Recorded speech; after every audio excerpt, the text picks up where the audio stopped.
ओम शांति। आज 15/4/2025 साकार महावाक्य। मधुर संतान माने बाबा तुम आत्मा मानक सहित आत्मिक वार्तालाप करुछंती। तुमे माने 21 जन्म पाई बाबांको पाखकु निज जीवन को बीमामुक्त करिबा पाई आसीछ। तुम मानकर जीवन एपरी बीमाभुक्त होई जाउछि जहा द्वारा तुमे माने अमर होई जाउछ। प्रश्न मनुष्य माने मध्य निज जीवन को बीमाभुक्त करुछंती एवं तुमे माने मध्य करुछ। एहा भितरे अंतर कौन?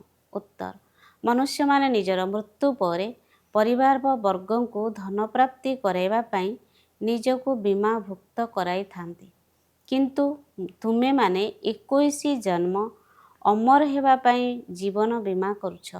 सत्य जुगरे कौनसी इंश्योरेंस कंपनी अर्थात बीमा संस्था न थाए। वर्तमान तुमे माने निज जीवन को एभली इन्स्योर कर देउछ जहा कि केबे मरिब ही नाही। तेणु सर्वदा यही खुशी रहिबा दरकार। गीत यह कौन आज आया सवेरे सवेरे। ओम शांति। आत्मिक बाबा आत्मिक पिलामानक सहित वार्तालाप करुछंती। तुमे पिलामाने जानिछ बाबा आमर 21 जन्म कौन 40-50 जन्म पाई जीवन बीमा करुछंती। सेमाने मरीगले तांको परिवार को पैसा मिलिबो सेथिपाई जीवन बीमा करुछंती। तुमे जीवन बीमा करुछ 21 जन्म न मरिबा पाई।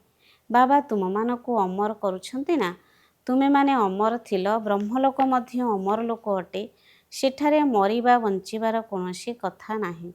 ताहा हेला आत्मा मानकर निवास स्थान। वर्तमान एही वार्तालाप बाबा निजर पिलामानक सहित करुछंती, आउ काहा सहित नुहे। जेउ आत्मा निजको जानिछंती सेमानक सहित ही बाबा कथावार्ता करुछंती। बाकी आउ केही बाबांकर भाषा को बुझी पारिबे नाही। प्रदर्शनी रे एते आसंती तुम कथा को कोन बुझी पारंती? केही मुस्किल रे जणे अधे बुझंती। तुम मानक मध्य बुझाइबारे केते वर्ष हेलानी, तेबे मध्य केते कम पिला बुझिछंती। जदिओ एक सेकेंड रे बुझिबार कथा आमे आत्मा माने जे कि पवित्र थिले सेही आत्मा पुणी पतित होई जाइछंती। पुणी आमको पवित्र हेबाकु पड़िबो। सेथिपाई मिठा बाबांको मने पकाइबाकु हेबो। तांको ठारो मिठा आउ कोनोसी वस्तु नाही। एही कथा मने पकाइबारे ही माया विघ्न पकाई थाए। यह भी जानुछ बाबा आमको अमर करिया पे आसीछंती। पुरुषार्थ करी अमर होई आमको अमरपुरीर मालिक हेबाकु पड़िबो। अमर तो समस्ते हेबे। सत्य जुग को तो अमर लोक ही कुहा जाई थाए। यह हेउची मृत्यु लोक। यह अमर कथा अटे।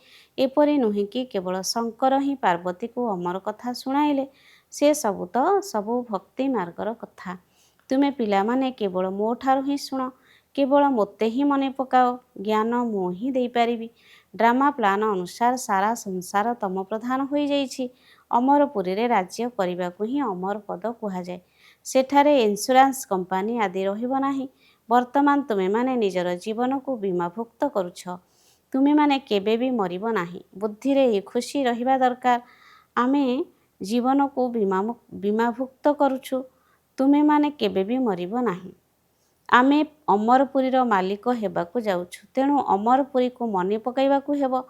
भाया ब्रह्मलोक अर्थात परम धाम देई जिबाकु हेबो। एकथा मध्य मने मने स्मरण करिबाकु मनमना भव कुहाजिबो।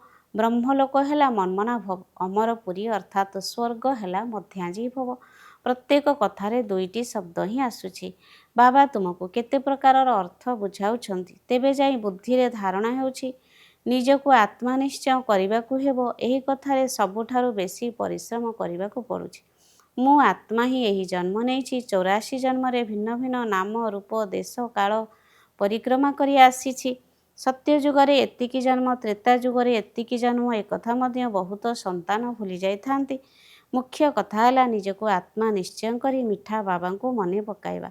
उठिला बसिला बेले एई कथा बुद्धि रे रहिले खुशी रहिबो।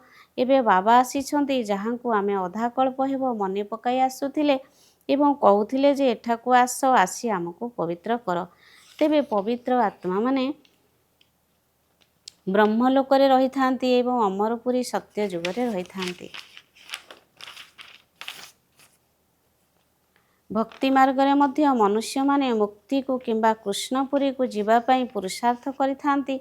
ମୁକ୍ତି କୁହନ୍ତୁ କିମ୍ବା ନିର୍ବାଣ ଧାମ କୁହନ୍ତୁ, ବାନପ୍ରସ୍ଥ ଶବ୍ଦ ମଧ୍ୟ ଏକଦମ ଠିକ୍। ବାନପ୍ରସ୍ଥୀମାନେ ତ ସହରରେ ହିଁ ରହିଥାନ୍ତି। ସନ୍ନ୍ୟାସୀମାନେ ତ ଘରଦ୍ୱାର ଛାଡ଼ି ଜଙ୍ଗଲକୁ ଚାଲିଯାଆନ୍ତି। ଆଜିକାଲିର ବାନପ୍ରସ୍ଥୀଙ୍କ ଭିତରେ କୌଣସି ତାକତ ନାହିଁ।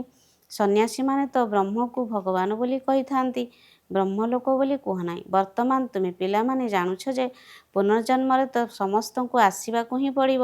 ସମସ୍ତେ ନିଜ ନିଜର ଅଭିନୟ କରିଥାନ୍ତି। ଜନ୍ମ ମୃତ୍ୟୁ ଚକ୍ରରୁ କେହି ବି ମୁକୁଳି ପାରିବେ ନାହିଁ। ଏହି ସମୟରେ କୋଟି କୋଟି ମନୁଷ୍ୟ ଅଛନ୍ତି, ଆହୁରି ମଧ୍ୟ ଆସିବେ, ପୁନର୍ଜନ୍ମ ନେଉଥିବେ। ପୁଣି ପ୍ରଥମ ମହଲା ଖାଲି ହୋଇଯିବ। ବ୍ରହ୍ମଲୋକ ପ୍ରଥମ ମହଲା, ସୂକ୍ଷ୍ମଲୋକ ଦ୍ୱିତୀୟ ମହଲା, ଏହା ହେଉଛି ତୃତୀୟ ମହଲା, ଅର୍ଥାତ୍ ଗ୍ରାଉଣ୍ଡ ଫ୍ଲୋର ମଧ୍ୟ କହିପାରିବା। ଆଉ କୌଣସି ମହଲା ନାହିଁ। ସେମାନେ ଭାବୁଛନ୍ତି ତାରାମଣ୍ଡଳରେ ମଧ୍ୟ ଦୁନିଆ ଅଛି, କିନ୍ତୁ ଏପରି କିଛି ନାହିଁ। ପ୍ରଥମ ମହଲାରେ ଆତ୍ମାମାନେ ରହିଥାନ୍ତି। ବାକି ମନୁଷ୍ୟମାନଙ୍କ ପାଇଁ ତ ଏହି ଦୁନିଆ ରହିଛି। ତୁମେମାନେ ହେଲ ବେହଦର ବୈରାଗୀ ସନ୍ତାନ। ତୁମେ ଏହି ପୁରୁଣା ଦୁନିଆରେ ରହୁଥିଲେ ମଧ୍ୟ, ଏହି ଆଖିରେ ସବୁକିଛି ଦେଖୁଥିଲେ ମଧ୍ୟ କିଛି ବି ଦେଖ ନାହିଁ। ଏହା ହିଁ ହେଉଛି ମୁଖ୍ୟ ପୁରୁଷାର୍ଥ। କାହିଁକି ନା ଯାହା କିଛି ଦେଖୁଛ ସବୁ ସମାପ୍ତ ହୋଇଯିବ। ବାକି ଏପରି ନୁହେଁ ଯେ ସଂସାର ତିଆରି ହିଁ ହୋଇନାହିଁ, ତିଆରି ହୋଇଛି, କିନ୍ତୁ ତାହାଠାରୁ ବୈରାଗ୍ୟ ହେଉଛି, ଅର୍ଥାତ୍ ସାରା ପୁରୁଣା ଦୁନିଆରୁ ବୈରାଗ୍ୟ। ଭକ୍ତି, ଜ୍ଞାନ ଏବଂ ବୈରାଗ୍ୟ। ଭକ୍ତି ପରେ ଜ୍ଞାନ, ପୁଣି ଭକ୍ତିରୁ ବୈରାଗ୍ୟ ଆସିଯାଏ। ବୁଦ୍ଧିରେ ବୁଝିବାକୁ ହୁଏ ଯେ ଏହା ହେଲା ପୁରୁଣା ଦୁନିଆ, ଏହା ଆମର ଅନ୍ତିମ ଜନ୍ମ। ବର୍ତ୍ତମାନ ସମସ୍ତଙ୍କୁ ଘରକୁ ଯିବାକୁ ହେବ। ଛୋଟ ପିଲାମାନଙ୍କୁ ମଧ୍ୟ ଶିବ ବାବାଙ୍କର ସ୍ମୃତି ଦେବାକୁ ହେବ। ଓଲଟା ସୋଲଟା ଖାଦ୍ୟ ପାନୀୟ ଆଦିର କୌଣସି ଖରାପ ଅଭ୍ୟାସ ପକାଅ ନାହିଁ। ଛୋଟବେଳେ ଯେଉଁ ଅଭ୍ୟାସ ପକାଇବେ ସେହି ଅଭ୍ୟାସ ରହିଯିବ। ଆଜିକାଲି ସଙ୍ଗର ଦୋଷ ମଧ୍ୟ ବହୁତ ଖରାପ। କୁହାଯାଏ ସୁସଙ୍ଗ ଉଦ୍ଧାର କରେ ଏବଂ କୁସଙ୍ଗ ବୁଡ଼ାଇ ଦେଇଥାଏ। ଏହା ହେଉଛି ବିଷୟ ସାଗର, ବେଶ୍ୟାଳୟ। ସତ୍ୟ ତ ଏକମାତ୍ର ପରମପିତା ପରମାତ୍ମା ହିଁ ଅଟନ୍ତି। ଭଗବାନ କେବଳ ଜଣେ। ସେ ଆସି ସତ୍ୟ କଥା ବୁଝାଉଛନ୍ତି। ବାବା କହୁଛନ୍ତି, ହେ ଆତ୍ମିକ ସନ୍ତାନମାନେ, ମୁଁ ତୁମର ପିତା, ତୁମ ସହିତ ବାର୍ତ୍ତାଳାପ କରୁଛି। ମୋତେ ତୁମେମାନେ ଡାକିଥାଉ ନା। ସେ ହିଁ ଜ୍ଞାନର ସାଗର, ପତିତପାବନ, ନୂଆ ସୃଷ୍ଟିର ରଚୟିତା ଅଟନ୍ତି ଏବଂ ପୁରୁଣା ସୃଷ୍ଟିର ବିନାଶ କରାନ୍ତି। ଏହି ତ୍ରିମୂର୍ତ୍ତି ତ ପ୍ରସିଦ୍ଧ ଅଟେ। ଉଚ୍ଚରୁ ଉଚ୍ଚ ହେଲେ ଶିବ। ଆଚ୍ଛା, ପୁଣି ସୂକ୍ଷ୍ମ ଲୋକରେ ବ୍ରହ୍ମା, ବିଷ୍ଣୁ, ଶଙ୍କର, ସେମାନଙ୍କର ସାକ୍ଷାତକାର ମଧ୍ୟ ହୋଇଥାଏ। କାହିଁକି ନା ସେମାନେ ପବିତ୍ର ଅଟନ୍ତି। ସେମାନଙ୍କୁ ଚୈତନ୍ୟରେ ଏହି ଆଖିରେ ଦେଖିପାରିବ ନାହିଁ। ବହୁତ ନବଧା ଭକ୍ତି ହେଲେ ଯାଇ ଦେଖିପାରିବ। ଭାବନ୍ତୁ, ଯଦି କିଏ ହନୁମାନଙ୍କ ଭକ୍ତ ହୋଇଥିବେ, ତେବେ ତାଙ୍କୁ ହନୁମାନଙ୍କର ସାକ୍ଷାତକାର ହେବ। ଶିବଙ୍କର ଭକ୍ତଙ୍କୁ ତ ଭୁଲ କଥା କହିଦିଆଗଲା ଯେ ପରମାତ୍ମା ଅଖଣ୍ଡ ଜ୍ୟୋତି ସ୍ୱରୂପ ଅଟନ୍ତି। ବାବା କହୁଛନ୍ତି, ମୁଁ ତ ବହୁତ ସୂକ୍ଷ୍ମ ଜ୍ୟୋତି ବିନ୍ଦୁ ଅଟେ। ସେମାନେ କହିଥାନ୍ତି ଅଖଣ୍ଡ ଜ୍ୟୋତି ସ୍ୱରୂପ। ଅର୍ଜୁନକୁ ସାକ୍ଷାତକାର ହୋଇଥିଲା। ସେ କହିଲେ, ବାସ୍ ମୁଁ ସହନ କରିପାରୁ ନାହିଁ। ତାଙ୍କୁ ସାକ୍ଷାତକାର ହେଲା। ତେଣୁ ଏକଥା ଗୀତାରେ ବର୍ଣ୍ଣିତ ଅଛି। ମନୁଷ୍ୟମାନେ ଭାବିଲେ ଅଖଣ୍ଡ ଜ୍ୟୋତି ସ୍ୱରୂପର ସାକ୍ଷାତକାର ହେଲା। ବର୍ତ୍ତମାନ ବାବା କହୁଛନ୍ତି, ଏହିସବୁ ଭକ୍ତି ମାର୍ଗର କଥା କେବଳ ମନକୁ ଖୁସି କରିବା ପାଇଁ ଉଦ୍ଦିଷ୍ଟ। ମୁଁ ତ କହୁନାହିଁ ଯେ ମୁଁ ଅଖଣ୍ଡ ଜ୍ୟୋତି ସ୍ୱରୂପ ଅଟେ। ଯେପରି ତୁମର ଆତ୍ମା ବିନ୍ଦୁ ସଦୃଶ, ସେହିପରି ମୁଁ ମଧ୍ୟ ବିନ୍ଦୁ ଅଟେ। ଯେପରି ତୁମେମାନେ ଡ୍ରାମାର ବନ୍ଧନରେ ଅଛ, ସେହିପରି ମୁଁ ମଧ୍ୟ ଡ୍ରାମାର ବନ୍ଧନରେ ବନ୍ଧା ହୋଇଛି। ସବୁ ଆତ୍ମାମାନଙ୍କୁ ନିଜ ନିଜର ପାର୍ଟ ମିଳିଛି। ପୁନର୍ଜନ୍ମ ତ ସମସ୍ତଙ୍କୁ ନେବାକୁ ପଡ଼ିବ। କ୍ରମାନ୍ୱୟରେ ସମସ୍ତଙ୍କୁ ଆସିବାକୁ ହେବ। ପ୍ରଥମ ନମ୍ବରର ଆତ୍ମା ମଧ୍ୟ ତଳକୁ ଯାଇଛନ୍ତି। ବାବା କେତେ କଥା ବୁଝାଉଛନ୍ତି। ଏକଥା ମଧ୍ୟ ବୁଝାଇଛନ୍ତି ଯେ ସୃଷ୍ଟିରୂପୀ ଚକ୍ର ଘୂରି ଚାଲିଛି। ଯେପରି ଦିନ ପରେ ରାତି ଆସିଥାଏ, ସେହିପରି କଳିଯୁଗ ପରେ ସତ୍ୟଯୁଗ, ପୁଣି ତ୍ରେତାଯୁଗ, ପୁଣି ସଙ୍ଗମ ଯୁଗ ଆସିଥାଏ।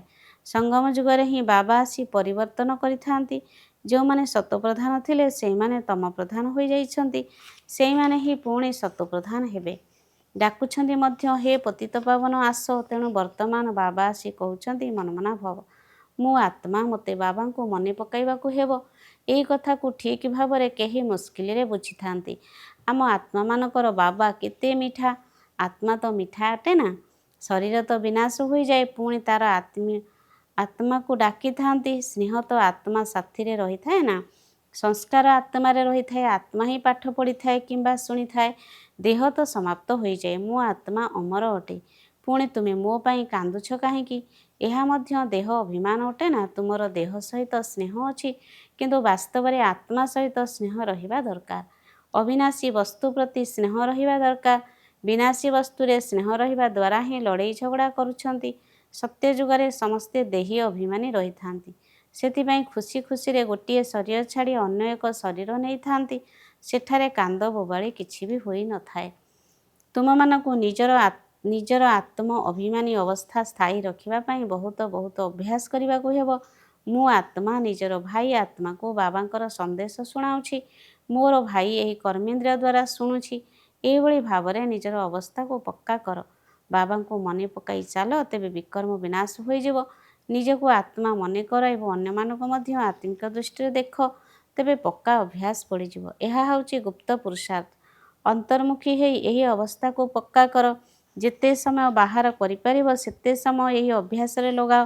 8 ଘଣ୍ଟା ତ କର୍ମଧନ୍ଦା ଇତ୍ୟାଦି କର, ନିଦ୍ରା ମଧ୍ୟ କର, ବାକି ସମୟ ଏଥିରେ ଲଗାଅ।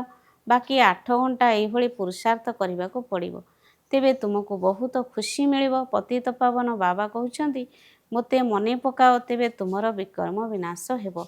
ଏହି ଜ୍ଞାନ ତୁମକୁ ବର୍ତ୍ତମାନ ସଙ୍ଗମ ଯୁଗରେ ହିଁ ମିଳୁଛି।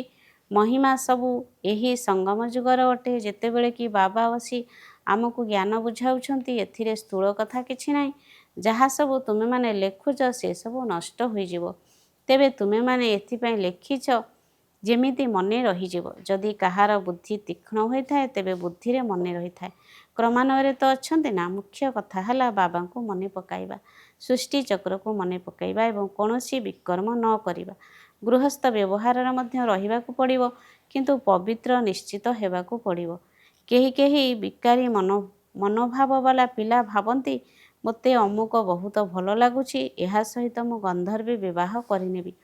କିନ୍ତୁ ଏହି ଗନ୍ଧର୍ବୀ ବିବାହ ତ ସେତେବେଳେ କରାଯାଏ ଯେତେବେଳେ ମିତ୍ର ସମ୍ବନ୍ଧୀ ଆଦି ବହୁତ ବିବ୍ରତ କରାଇଥାନ୍ତି। ତେଣୁ ତୁମମାନଙ୍କୁ ବଞ୍ଚାଇବା ପାଇଁ କରାଯାଏ। ଏମିତି ନୁହେଁ କି ସମସ୍ତେ କହିବେ ଆମେ ଗନ୍ଧର୍ବୀ ବିବାହ କରିବୁ। ସେମାନେ କେବେ ପବିତ୍ର ରହିପାରିବେ ନାହିଁ। ପ୍ରଥମ ଦିନ ହିଁ ଯାଇ ନର୍ଦ୍ଦମାରେ ପଡ଼ିବେ। ନାମ ରୂପରେ ମନ ଲାଗି ଯାଇଥାଏ। ଏହା ତ ବହୁତ ଖରାପ କଥା। ଗନ୍ଧର୍ବୀ ବିବାହ କରିବା କୌଣସି ମାଉସୀ ଘର କଥା ନୁହେଁ। ଯଦି ଜଣଙ୍କର ଆଉ ଜଣଙ୍କ ପ୍ରତି ମନ ଲାଗିଗଲା ତେବେ କହିଦେଇଥାନ୍ତି ଗନ୍ଧର୍ବୀ ବିବାହ କରିବୁ। ଏଥିରେ ସମ୍ବନ୍ଧୀମାନଙ୍କୁ ବଡ଼ ଖବରଦାର ରହିବା ଦରକାର। ବୁଝିଯିବା ଦରକାର ଯେ ଏହି ସନ୍ତାନ କୌଣସି କାମକୁ ନୁହେଁ। ଯାହା ସହିତ ମନ ଲାଗିଛି ତାଠାରୁ ଦୂରାଇ ଦେବା ଦରକାର, ନହେଲେ କଥାବାର୍ତ୍ତା କରିବା ଚାଲିବ। ଏହି ସଭାରେ ବହୁତ ସାବଧାନୀ ରଖିବା ଦରକାର।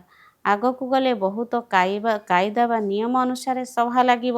ଏହିଭଳି ଖିଆଲ ବାଲାଙ୍କୁ ଆସିବାକୁ ଦିଆଯିବ ନାହିଁ। ଯେଉଁ ପିଲାମାନେ ଆତ୍ମିକ ସେବାରେ ତତ୍ପର ରହୁଛନ୍ତି, ଯିଏ ଯୋଗଯୁକ୍ତ ହୋଇ ସେବା କରୁଛନ୍ତି, ସେମାନେ ସତ୍ୟଯୁଗ ରାଜଧାନୀ ସ୍ଥାପନ କରିବାରେ ସହଯୋଗୀ ହେଉଛନ୍ତି। ସେବାଧାରୀ ପିଲାମାନଙ୍କ ପ୍ରତି ବାବାଙ୍କର ନିର୍ଦ୍ଦେଶ ହେଲା ଆରାମ ହାରାମ ଅଟେ। ଯେଉଁମାନେ ବହୁତ ସେବା କରୁଛନ୍ତି ସେମାନେ ନିଶ୍ଚିତ ରୂପେ ରାଜାରାଣୀ ହେବେ। ଯେଉଁମାନେ ପରିଶ୍ରମ କରୁଛନ୍ତି, ଅନ୍ୟମାନଙ୍କୁ ନିଜ ସଦୃଶ ଗଢ଼ୁଛନ୍ତି, ତାଙ୍କ ଭିତରେ ଶକ୍ତି ମଧ୍ୟ ରହିଥାଏ। ସ୍ଥାପନା ତ ଡ୍ରାମା ଅନୁସାରେ ନିଶ୍ଚିତ ହେବ। ତେବେ ଭଲ ଭାବରେ ସବୁ ଜ୍ଞାନକୁ ବୁଦ୍ଧିରେ ଧାରଣ କରି ପୁଣି ସେବାରେ ଲାଗିଯିବା ଦରକାର। ଆରାମ ମଧ୍ୟ ହାରାମ ଅର୍ଥାତ୍ ଖରାପ ଅଟେ। କେବଳ ସେବା ହିଁ ସେବା, ତେବେ ଯାଇ ଉଚ୍ଚପଦ ପାଇବ। ବାଦଲ ହୋଇ ଜ୍ଞାନ ଜଳରେ ଭରପୁର ହୋଇ ଆସ, ପୁଣି ବସିବା ପାଇଁ ଅର୍ଥାତ୍ ସେବା କରିବା ପାଇଁ ଯାଅ। ସେବା ତ ତୁମର ବହୁତ ରହିଛି। ବିଭିନ୍ନ ପ୍ରକାରର ଚିତ୍ର ବାହାରିବ, ଯାହାଦ୍ୱାରା ମନୁଷ୍ୟ ଜଲ୍ଦି ବୁଝିଯିବେ। ଆମକୁ ଏହି ଚିତ୍ରଗୁଡ଼ିକର ମଧ୍ୟ ବହୁତ ପରିବର୍ତ୍ତନ ହେବ। ଏଥିରେ ବି ଯିଏ ଆମର ବ୍ରାହ୍ମଣ କୁଳର ହୋଇଥିବେ ସେଇମାନେ ହିଁ ଭଲ ଭାବରେ ବୁଝିବେ। ବୁଝାଇବା ବାଲା ଭଲ ଥିଲେ କିଛି ବୁଝିବେ।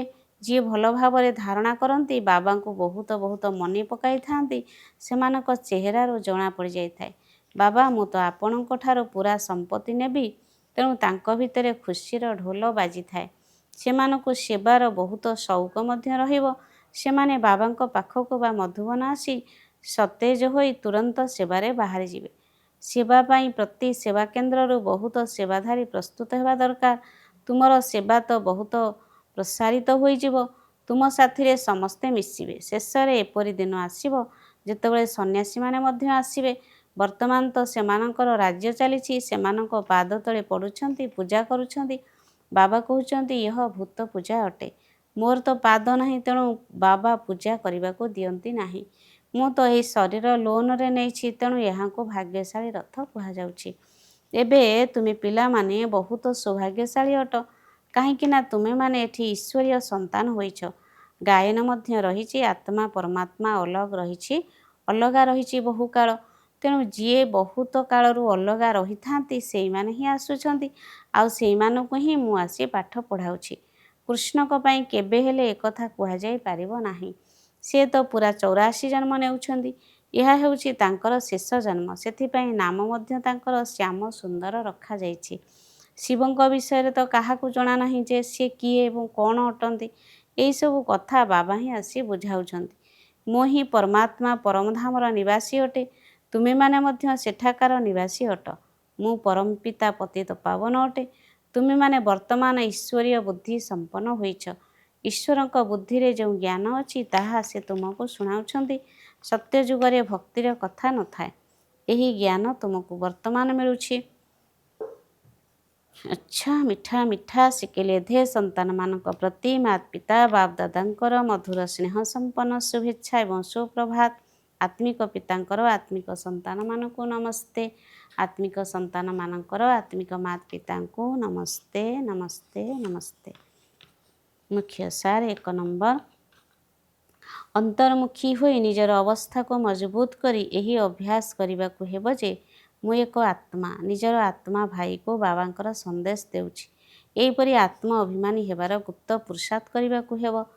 2 ନମ୍ବର, ଆତ୍ମିକ ସେବାର ସଉକ ରଖିବାକୁ ହେବ। ଅନ୍ୟମାନଙ୍କୁ ନିଜ ସମାନ କରିବାକୁ ପୁରୁଷାର୍ଥ କରିବାକୁ ହେବ। ସଙ୍ଗ ଦୋଷରେ ଆସିବା ବହୁତ ଖରାପ। ସେଥିରୁ ନିଜକୁ ଦୂରେଇ ରଖିବାକୁ ହେବ। ଅଶୁଦ୍ଧ ଖାଦ୍ୟପେୟର ଅଭ୍ୟାସକୁ ସମାପ୍ତ କରିବାକୁ ହେବ। ଆଜିର ବରଦାନ, ବିଶ୍ୱ କଲ୍ୟାଣର କାର୍ଯ୍ୟରେ ସର୍ବଦା ବ୍ୟସ୍ତ ରହୁଥିବା ବିଶ୍ୱର ଆଧାର ମୂରତ ହୁଅ। ବିଶ୍ୱ କଲ୍ୟାଣକାରୀ ପିଲାମାନେ ସ୍ୱପ୍ନରେ ମଧ୍ୟ ଖାଲି ରହିପାରିବେ ନାହିଁ। ଯେଉଁମାନେ ଦିନରାତି ସେବାରେ ବ୍ୟସ୍ତ ରହିଥାନ୍ତି ସେମାନଙ୍କୁ ସ୍ୱପ୍ନରେ ମଧ୍ୟ ଅନେକ ନୂଆ ନୂଆ କଥା, ସେବାର ଯୋଜନା ବା ବିଧି ଦେଖାଯାଇଥାଏ। ସେମାନେ ସର୍ବଦା ସେବାରେ ବ୍ୟସ୍ତ ରହୁଥିବା କାରଣରୁ ନିଜର ପୁରୁଷାର୍ଥର ବ୍ୟର୍ଥଠାରୁ ଏବଂ ଅନ୍ୟମାନଙ୍କର ବ୍ୟର୍ଥଠାରୁ ମଧ୍ୟ ରକ୍ଷା ପାଇଥାନ୍ତି। ସେମାନଙ୍କ ସମ୍ମୁଖରେ ବେହଦ ବିଶ୍ୱର ସର୍ବ ଆତ୍ମାମାନେ ସର୍ବଦା ପ୍ରକଟ ଥାନ୍ତି। ସେମାନଙ୍କୁ ଟିକିଏ ବି ଅବହେଳାପଣିଆ ଆସିପାରିବ ନାହିଁ। ଏହିଭଳି ସେବାଧାରୀ ପିଲାମାନଙ୍କୁ ଆଧାର ମୂରତ ହେବାର ବରଦାନ ପ୍ରାପ୍ତ ହୋଇଥାଏ। ସ୍ଲୋଗାନ, ସଙ୍ଗମ ଯୁଗର ଗୋଟିଏ ଗୋଟିଏ ସେକେଣ୍ଡ ଅନେକ ବର୍ଷ ସହିତ ସମାନ। ସେଥିପାଇଁ ଅବହେଳାପଣିଆରେ ସମୟ ନଷ୍ଟ କର ନାହିଁ। ଓମ୍ ଶାନ୍ତି।